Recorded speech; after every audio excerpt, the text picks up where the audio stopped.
TV.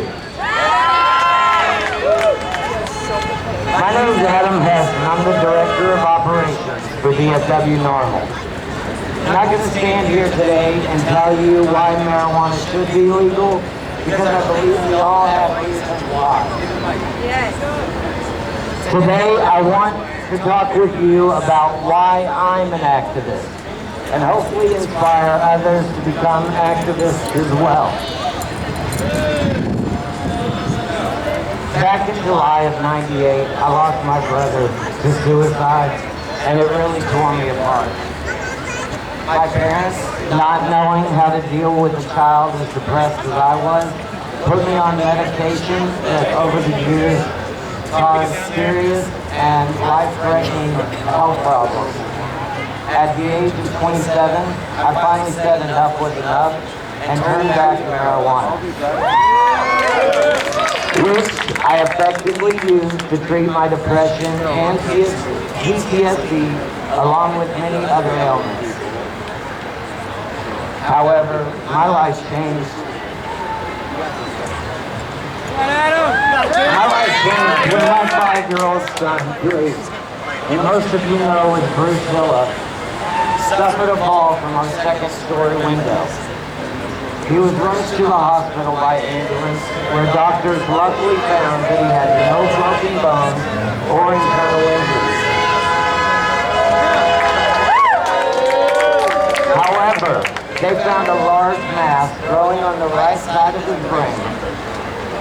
The time while our family was meeting with doctors and surgeons to discuss our course of action was one of the more difficult times in the whole process. Bruce was picking up all of what the doctors were saying, making him very nervous and apprehensive. For weeks on end, my son was terrified to sleep because he felt like he was going to die. On top of the fears he was having, the side effects from the mask were getting worse. From seizures to hallucinations, we were not sure what to expect next. If that wasn't scary enough, the side effects of the seizure medication really came as a shock to us all.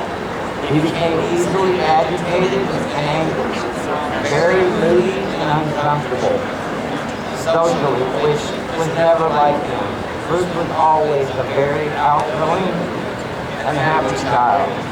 The medication had begun to change our son and his outlook on life.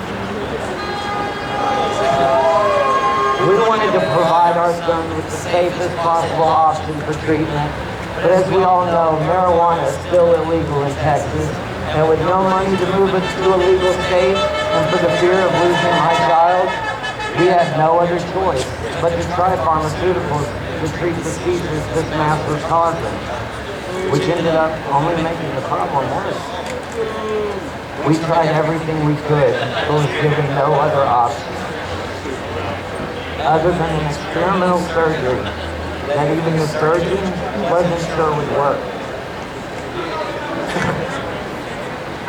Today, my son, now 7 years old, still has learning disabilities from the brain mass on top of what the medication and surgery caused. Some nights I sit crying, wondering, would my son be a different person today if cannabis was allowed to treat his symptoms? Would he still have these disabilities if we had safe access to cannabis? Now ask yourself, what would you do if this was your child? Would you sit by quietly and let our children suffer? Or would you stand with me against these unjust laws and fight back till every child and patient in Texas has the freedom to choose cannabis?